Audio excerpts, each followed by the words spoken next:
is impossible for a super wonderful God.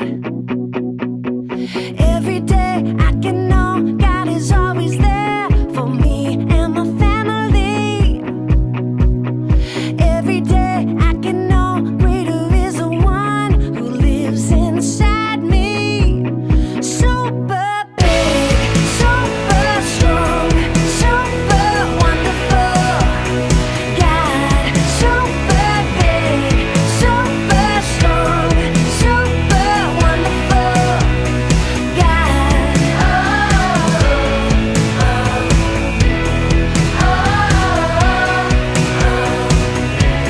Welcome, boys and girls. We're so happy to have you with us here today.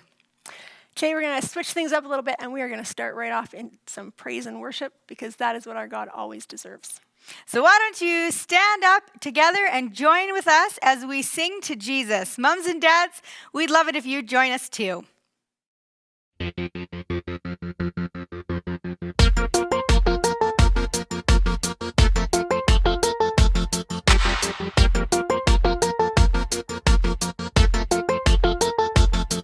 There's a reason why the curse of sin is broken. There's a reason why the darkness runs from light. There's a reason why we stand and now forgiven. Jesus is alive. There's a reason why we are not overtaken. There's a reason why we sing on through the night. There's a reason why our hope remains eternal. Jesus is alive. Praise the King, He is risen. Praise the King, He's alive. Praise the King, death's defeated. Hallelujah, He's alive.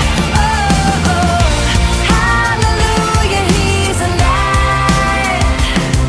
There's a reason why our hearts can be courageous. There's a reason why the dead are made alive. There's a reason why we share His resurrection. Jesus is alive. Oh, praise the King, He is risen. Praise the King, He's alive. Praise the King, death's defeated. Hallelujah, He's alive. Oh, hallelujah, He's alive.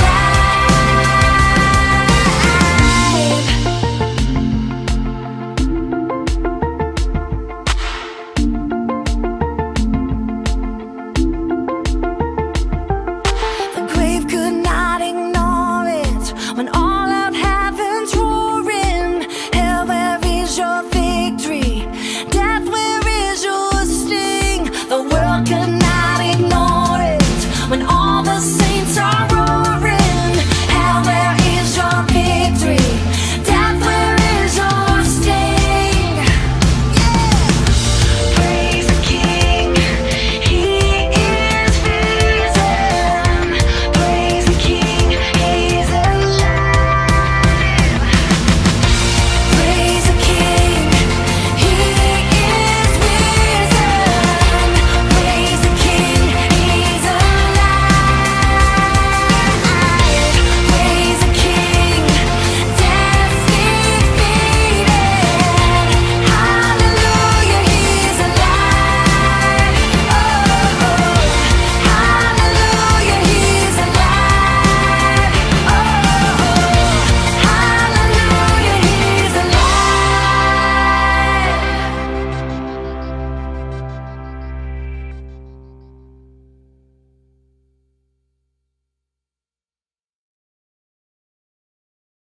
I love that song. Me too. Singing songs is such a special way that we can worship Jesus. Yeah, and it helps us have a more fulfilled life, like Jory was talking about last week. But now I'm really excited because we have an awesome game that we're going to play this week. That's right. It's Game time!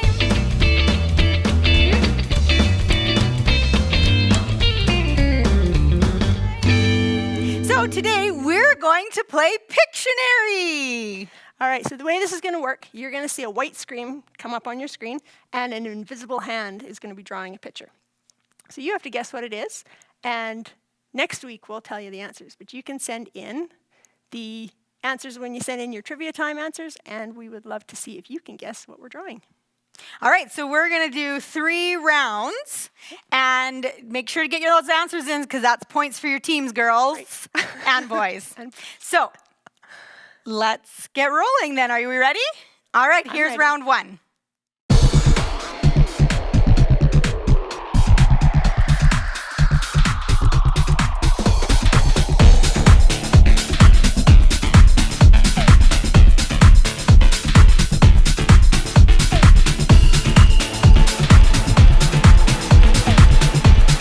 And here's round 2.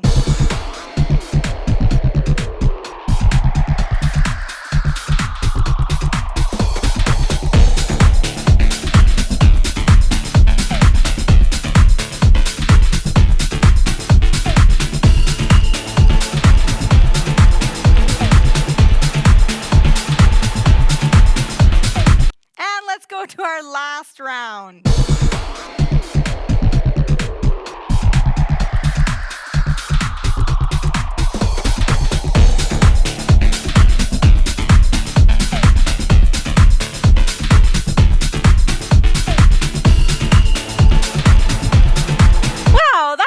Amusing. Hopefully all of our friends at home could guess what we drew.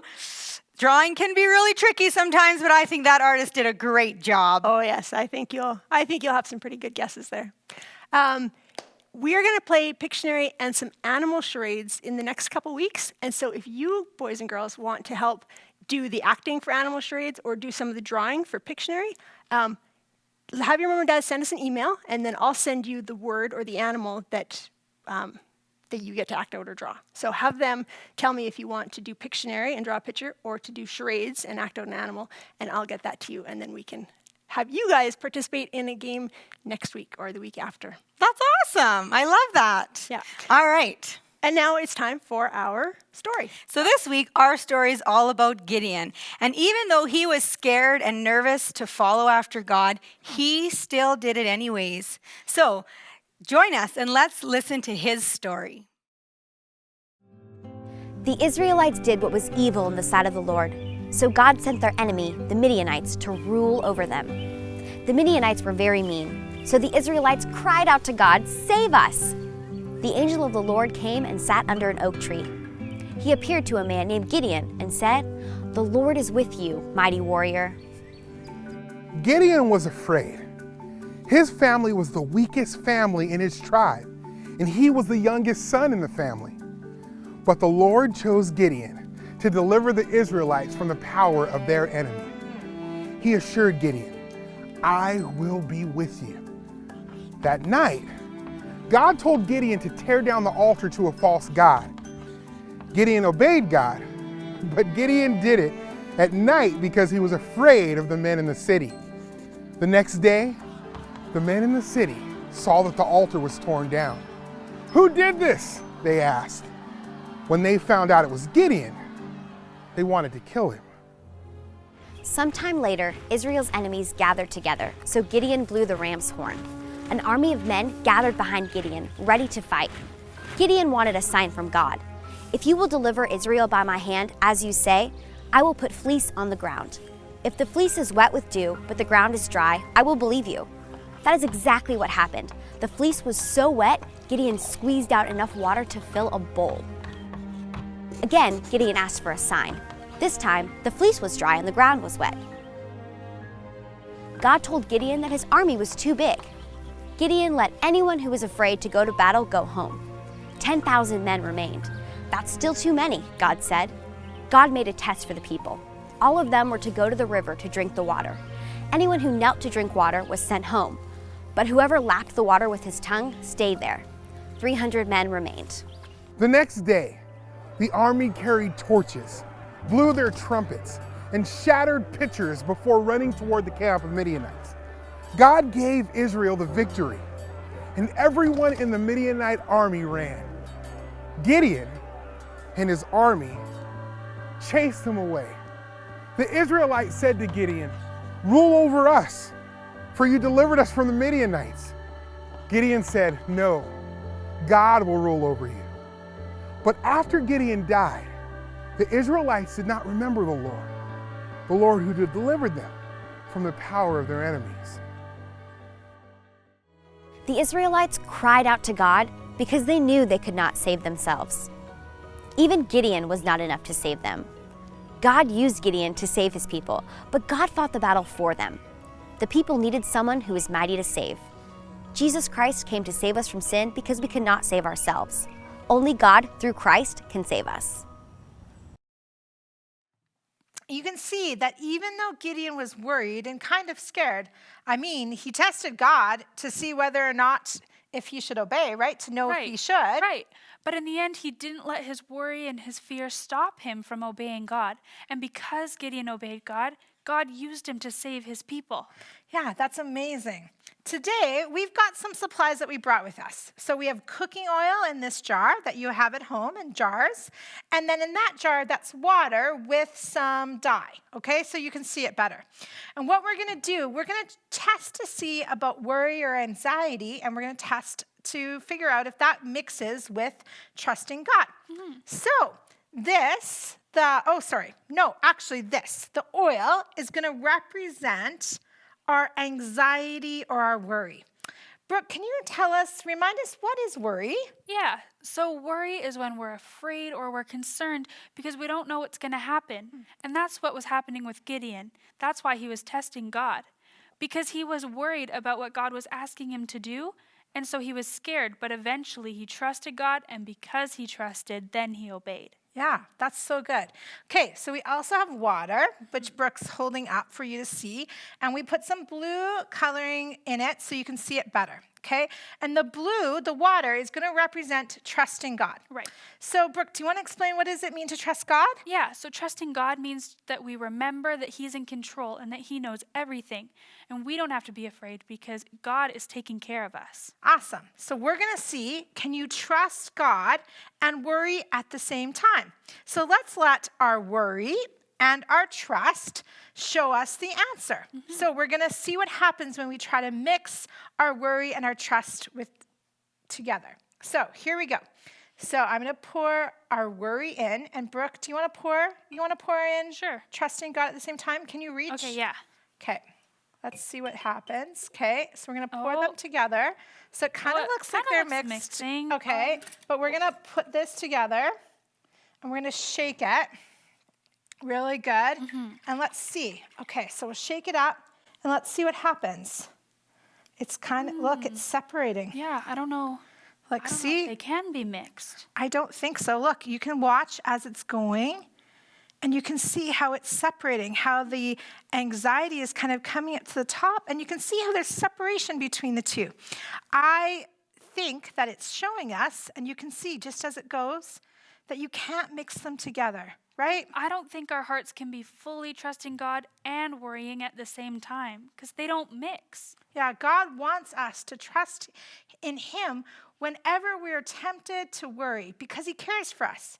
He's in control, and he knows about everything that's going to happen, right? In our past, in our present, and in our future.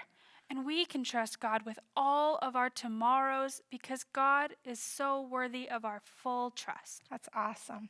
You know what? Our memory verse this week, it's going to help us remember, and it actually will teach us what to do when we are anxious or when we're worried. So our verse is found in Philippians 4, verse 6. And it says this: "Do not be anxious about anything, but in prayer and supplication, with thanksgiving, let your requests be made known to God." Wow, Brooke, look at how it's separated. Wow. Can you see that? You can tell that trusting God And anxiety and worry, they can't mix, No, right? they're They don't go so together. different. And that verse that I just quoted from Philippians 4:6, that tells us what to do when we're worried. And it's so important for us to know what to do, right? Because right. sometimes that happens. And so how do we walk that out in our lives? Well, we apply God's word to our life and we do what it says. Right. So the first before we can learn the verse, I think it's important that we know what the words mean, right? Exactly. So there's a few big words in this verse that might be a little bit hard to understand. So Pastor Jory, the first one would be prayer. Well, prayer is just talking to God. Did you know, Brooke, that there's different kinds of prayers? Right. So the next word, supplication, that's another big word in this verse. That's just a type of prayer. So that means that we're asking God for something.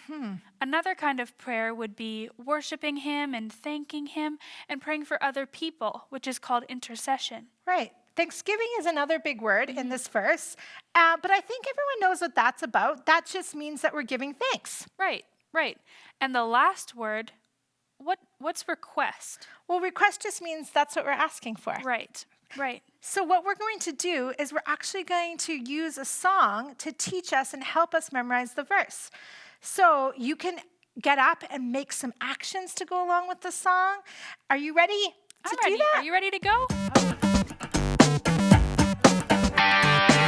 Philippians 4, 6, and 7. Philippians 4, 6, and 7. Philippians. Do not be anxious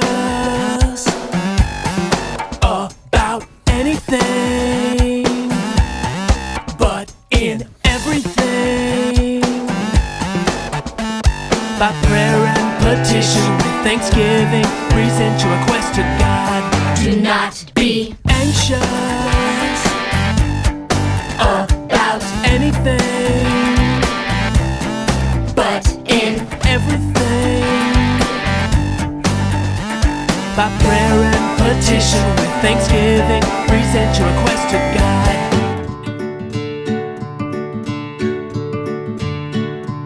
Hi guys. One of the things that we often do on a Sunday morning in KidzTown is have a breakout where we talk about the lesson and what we just learned and what difference that makes in our lives. So it's one thing to hear a story and it's another to believe it's true, but then it's a whole nother level to decide what you're going to change in your life to make it really real. So today we want you to go grab a piece of paper, a pen or a pencil, crayon, whatever you have at your house, and take a few minutes to write down something that maybe you're anxious about or something that you feel nervous about or even something that maybe brings you fear. So if you don't know how to write words, that's okay. You can even just draw a picture of whatever that is or ask your parents to help you. Promise maker, promise keeper, you finish what you began. Our provision through the desert, you see it through till the end. You see it through till the end. The Lord our God is ever faithful, never changing through the ages. From this darkness, you will lead us, and forever we will say, You're the Lord our God. We have been learning today that we don't have to worry or feel anxious about anything, but rather we can trust in God. That's right. So when you're done your list, I want you to take it. Are you ready? Yeah. We're going to crumple this up, okay? Crumple it all up. All right, now bow your heads and we're going to pray together. Jesus, we know that you meet our needs. We know that you can solve every problem. We know that even when things are bad and we're scared or nervous, you are there and are still working for our good. And so we choose to crumple up this list of things that makes us anxious and choose instead to trust in you. Amen. Amen. Forever we will say, You're the Lord our God.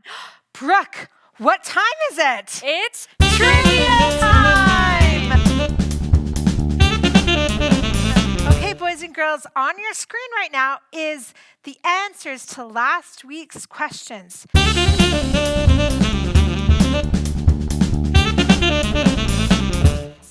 Do you know what, Brooke? We had so many kids participate. We want to take a moment and say thank you. Yeah, so we want to say thank you to Isabella and Camila and Will and Miguel, Miles, Tennyson and Jonathan, Faith and Safina, Tanya, Benjamin, Evander and Ezekiel.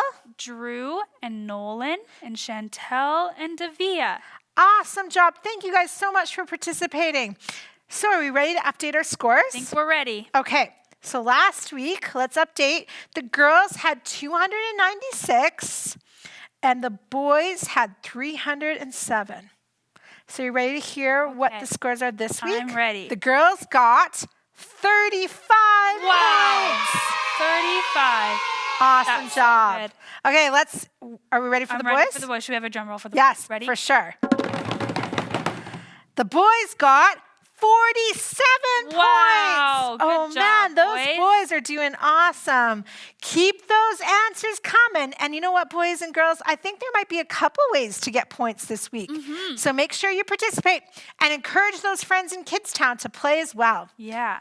So we have all new questions this week, so I think we should start off with question number 1. Perfect. So question 1 goes like this. What was Peter's profession before he became an apostle of Jesus? Was it A, tanner, B, fisherman, or C, a brickmaker?